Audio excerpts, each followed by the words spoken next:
Ever since NATO's expansion in post-Cold War Europe, Germany has served as the primary training ground for Western military forces. As of 2024, the country hosts over 35,000 American personnel across dozens of installations, with massive training areas like Grafenmoor covering hundreds of square kilometers of ancient Bavarian forest. But here's what the official briefings don't mention. Certain sectors have been quietly designated as restricted use zones with no clear justification. Veteran soldiers stationed in Germany will tell you, off the record, always off the record, that there are places where training exercises simply don't happen after dark anymore. These aren't weekend warriors spooked by shadows. They are special operations personnel, reconnaissance specialists equipped with thermal imaging that penetrates complete darkness and training that's cost millions per soldier. Combat veterans who faced insurgents in Fallujah and Taliban in Kandahar. And yet, something in those German forests makes them refuse missions. Something their equipment can't explain. Something that watches. What follows are the accounts that never made it into official reports. The incident logs mysteriously corrupted. The sworn statements shredded to protect careers. Because Germany's forests are older than our country's. And in those forests, something has been watching us for a very, very long time. Staff Sergeant Marcus Webb had been staring through thermal optics for 2 hours when the signature appeared at 0247 hours. Distance, 200 meters, bearing northeast. At first, he assumed it was another team, part of the exercise. But something about the heat signature was wrong. The shape was humanoid, standing upright. But the thermal bloom didn't match human physiology. Too tall, too narrow, and it wasn't moving. Marcus keyed his radio. All stations. This is Alpha 1. I've got eyes on a possible contact. Grid November Victor 73. Can anyone confirm friendly forces in that sector? The responses came back negative. No teams were operating in that area. He returned to his optics. The figure hadn't moved. Marcus checked his watch, timing it. 5 minutes passed, then 10. At the 15-minute mark, his spotter, Corporal Chen, whispered, "Staff Sergeant, that thing hasn't shifted position once. Not even to adjust weight. That's not human behavior." 23 minutes. Marcus had counted everyone. The figure stood in perfect stillness, oriented directly toward their hide site, as if it knew exactly where they were despite their camouflage and concealment. Then, without warning, it moved. What happened next violated everything Marcus knew about human biomechanics. The figure covered 30 meters of broken terrain in seconds, moving through underbrush that should have been impossible to navigate at speed. No sound, no disturbance of vegetation, just fluid, impossibly fast movement that made Marcus's stomach turn. It wasn't running. It was flowing, joints bending in ways that seemed wrong even through the greenwash display of his night vision. "Contact moving," Marcus reported, forcing his voice to remain calm. Speed and maneuver are inconsistent with known profiles. The team relocated to a secondary position 50 meters west, moving with tactical precision. Within minutes, Marcus's thermal optics picked up the signature again, repositioned, maintaining the same 200-meter distance, oriented directly at their new location. It had tracked them, through dense forest, in complete darkness. That's when the equipment failures started. Marcus's thermal display began distorting, the heat signature flickering, phasing in and out of the visible spectrum as if something was interfering with the infrared sensors. His night vision produced after images that lingered too long, creating a disorienting double vision effect. He blinked hard, but the distortion remained. Chen's radio crackled with static. Then a sound emerged beneath the white noise, low frequency, rhythmic, organic. The team's medic, Rodriguez, pulled his headset away from his ear. Jesus Christ. That sounds like breathing, but from something with lungs too big. Marcus made the decision. Defensive posture. Weapons ready but hold fire. Whatever this is, it's not attacking, it's observing. For the next hour, the entity circled their position at the exact edge of detection range, appearing and disappearing from their senses, maintaining perfect distance as if it understood the effective range of their equipment, as if it had done this before, as if it was studying them. And Marcus, veteran of 2 combat deployments, felt something he hadn't experienced in years, the primal, ice-cold terror of being prey. Dawn came slowly through the Bavarian canopy, gray light filtering through ancient pines that had stood long before American soldiers ever set foot in these woods. Marcus hadn't slept. None of them had. The entity had vanished around 0430 hours, disappearing as suddenly as it had appeared, leaving only questions and the metallic taste of fear. As soon as visibility allowed, Marcus ordered a perimeter sweep. What they found in the soft forest floor made the night's terror tangible and infinitely worse. The trek started 180 meters from their position, deep impressions that suggested bipedal locomotion, but were wrong in every measurable way. Rodriguez knelt beside one, measuring tape extended. Stride length over 2 meters, Staff Sergeant. And look at this. He pointed to the foot impression. 4 elongated toes. No thumb. No heel strike. The depth suggested considerable weight, but the spacing indicated movement that defied human biomechanics. They followed the trail for 50 meters, documenting as they went. The vegetation told its own disturbing story, not broken or trampled, but carefully bent and pressed aside with precision that suggested intelligence. Whatever made these tracks understood stealth at a level that matched or exceeded military training. Chen's voice cut through the morning air from 30 meters away. Staff Sergeant, you need to see this. Now. 3 pine trees bore fresh claw marks, deep gouges that started at 10 feet and extended upward past 12. Marcus touched one, feeling raw with still weeping sap. Whatever created these marks had reached heights no human could achieve without equipment, and had done so recently. Within hours, Marcus keyed his radio. Alpha 1 to base. We have physical evidence requiring immediate assessment. Requesting. Stand by, Alpha 1. Lieutenant Colonel Henderson's voice came back within seconds, as if he'd been waiting for the call. Provide your current grid. Marcus read off the coordinates, expecting orders for extraction and investigation. What came instead made his blood run cold. A long pause. Muffled voices in the background.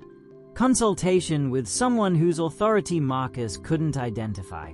Then Henderson returned, his voice carrying a weight the staff sergeant had never heard in 15 years of service. Maintain position and continue the exercise.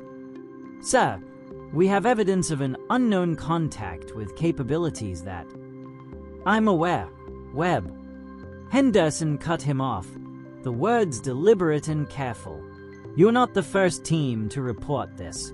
Follow your training, stay alert, and do not, repeat, do not, pursue. If it approaches again, illuminate and hold position. Extraction will arrive.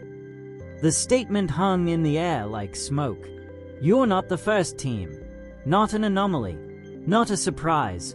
Known. Expected. Protocol.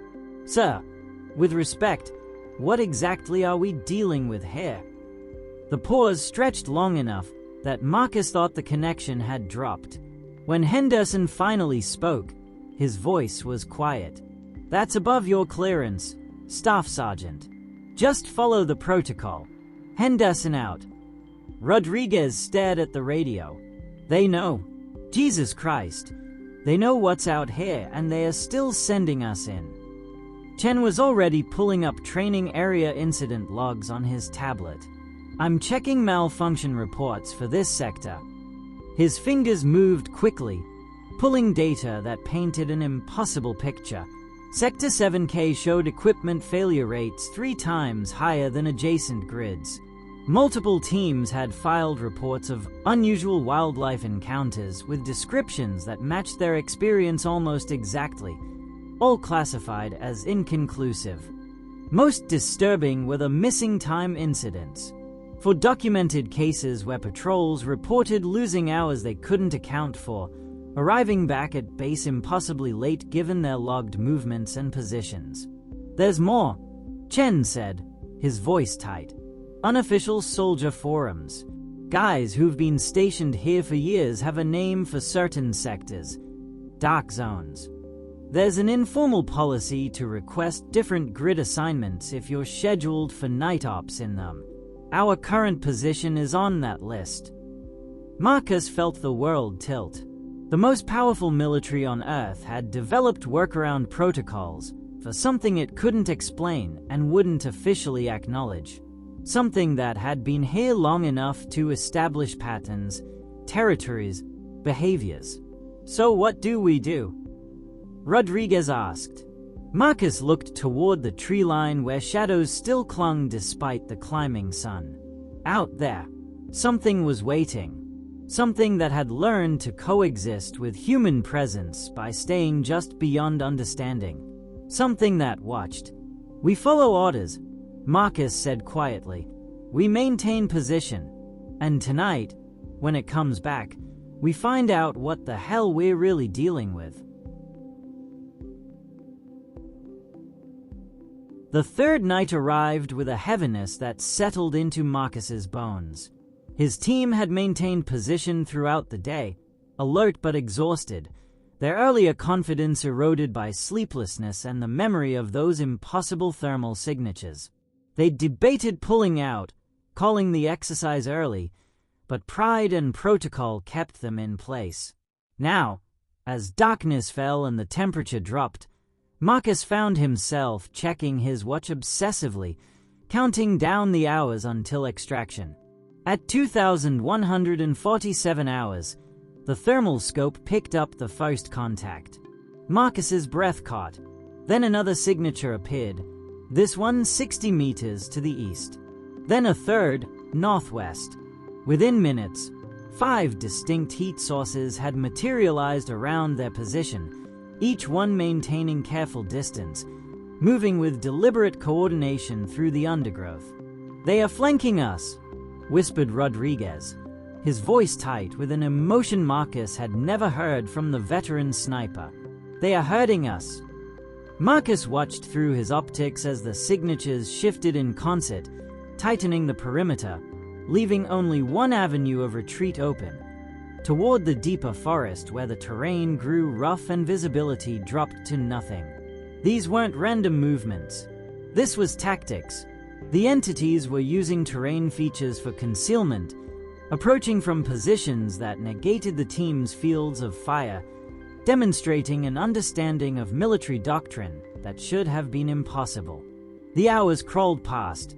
The team maintained noise discipline, but Marcus could feel the fear spreading through his men like contagion.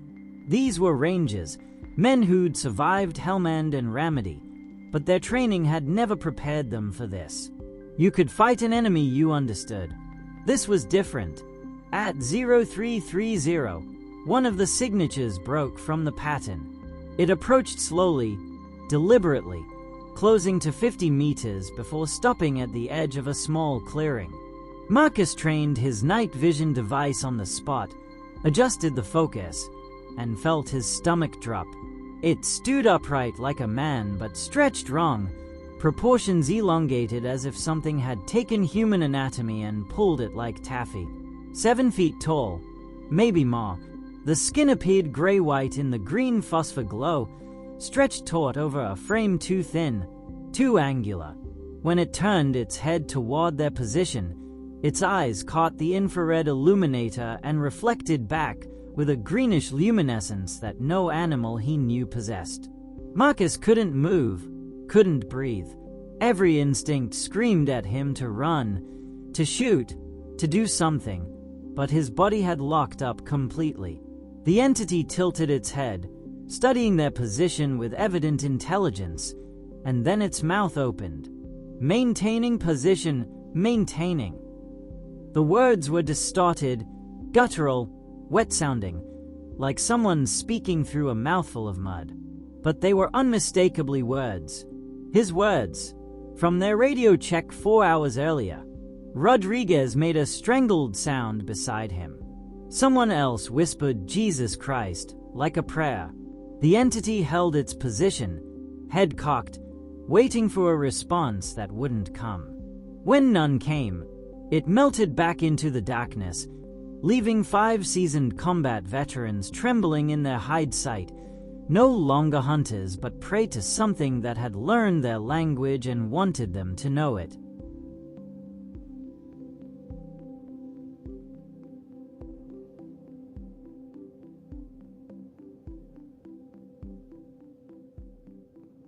The lighting came first. Massive portable floods that turned the forest into artificial noon, harsh and white and sudden. Marcus heard the diesel generators roar to life, then boots crunching through undergrowth, voices calling out in German and English. He checked his watch, 0445 hours. The military police had arrived exactly 15 minutes early. Through his scope, he watched the thermal signatures react. They didn't scatter in panic, like animals startled by noise. They withdrew with tactical precision, each one moving in a different direction simultaneously, as if responding to a coordinated signal his equipment couldn't detect. Within 30 seconds of the lights coming on, all 5 signatures had vanished completely. The speed was impossible, but Marcus had stopped using that word. Impossible had lost all meaning 3 nights ago. Rouse. Come out with hands visible. The German MP's English was perfect, his tone professional but urgent. Marcus and his team emerged from their hide site, filthy and exhausted and shaking with adrenaline that had nowhere to go.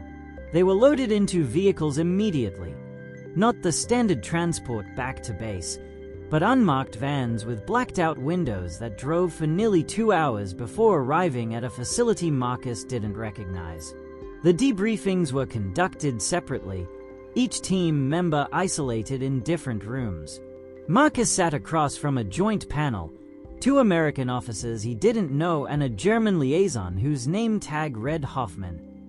They had his after-action report on a laptop screen. They also had something else, a prepared statement that attributed everything to misidentified equipment malfunction due to electromagnetic interference from the nearby communications tower and sleep deprivation causing perceptual distortions. This is what happened, Sergeant Martinez, the senior American officer said, not unkindly. Sign the amended report. Return to your unit. Continue your exemplary service. Marcus read the sanitized version of events. It was thorough, plausible, designed to explain away every anomaly they'd documented. His signature line waited at the bottom, next to 4 others his team had already signed. He didn't sign immediately.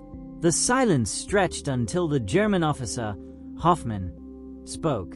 He was older, maybe 60, with the weathered face of someone who'd spent decades in uniform. The American officers will leave us now, Hoffman said. It wasn't a request. When they were alone, he continued in a lower voice. Sergeant, Germany has forests that were ancient when Rome was founded.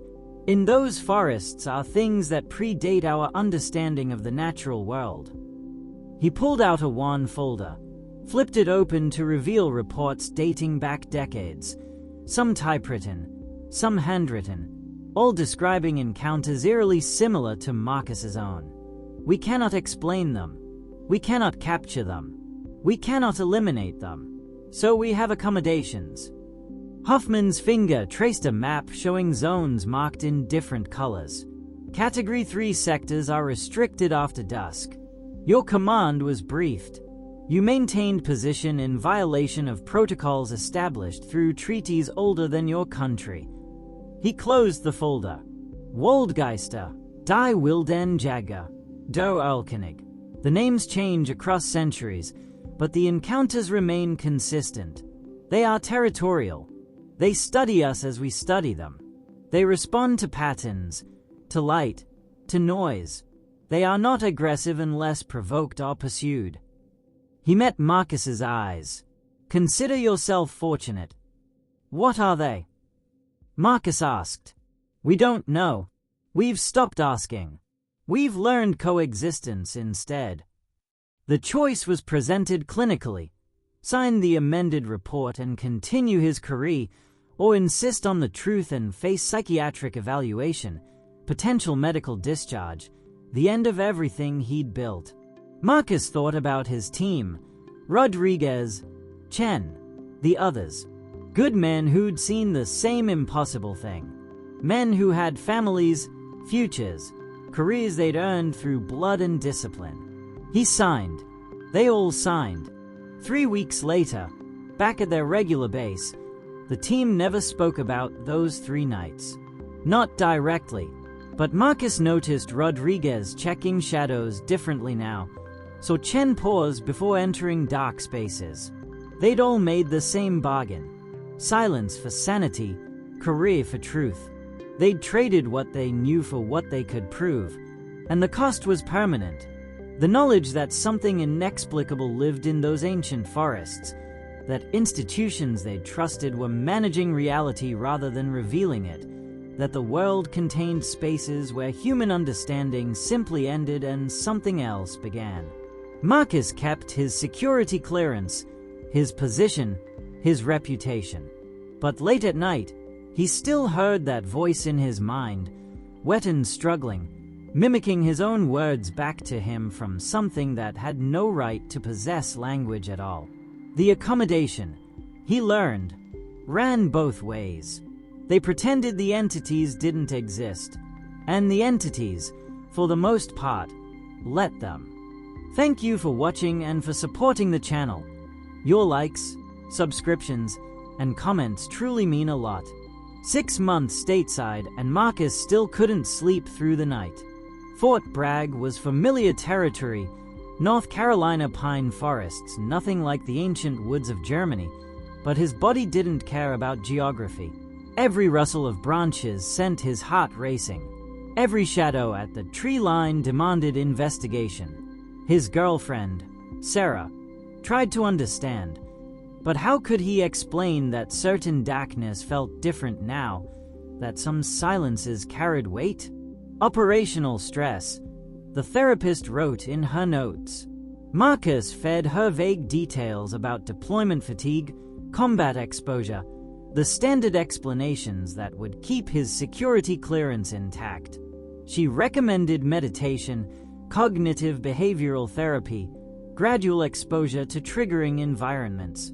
He nodded and agreed and knew that no amount of breathing exercises would erase what he'd seen. He'd started researching.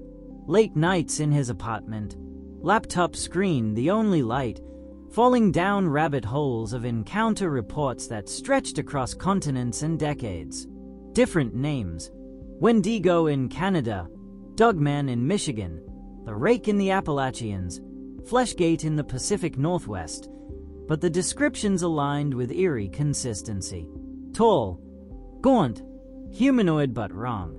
Intelligent eyes, movements that defied natural biomechanics, the ability to vanish completely when pursued or documented. Thousands of reports. Hunters, hikers, park rangers. Dismissed universally as misidentification, hoaxes, mental illness. But Marcus knew better now. He'd felt their intelligence, heard his own words spoken back through an anatomy that shouldn't support human speech. Hoffman responded to his carefully worded emails with scanned documents, so heavily redacted they were more black ink than text. But enough remained visible. Wehrmacht reports from 1943 describing hostile entities in the Hurtgen forest. World War I medical records noting mass hallucinations among troops stationed near the Black Forest. Even older, a Napoleonic-era French officer's journal mentioning les creatures des bois anciens with clinical detachment, as if documenting weather patterns. The pattern was clear. Every generation encountered them. Every generation chose suppression over disclosure. The accommodation wasn't new. It was institutional, inherited, passed down through military hierarchies as unwritten protocol. Marcus's chain of command noted his concerning hypervigilance in his latest evaluation. He was becoming a liability, damaged goods. He tried harder to appear normal, to smile at appropriate moments, to stop checking shadows compulsively. It didn't help that Rodriguez had called last month, voice tight, asking if Marcus ever felt like he was being watched.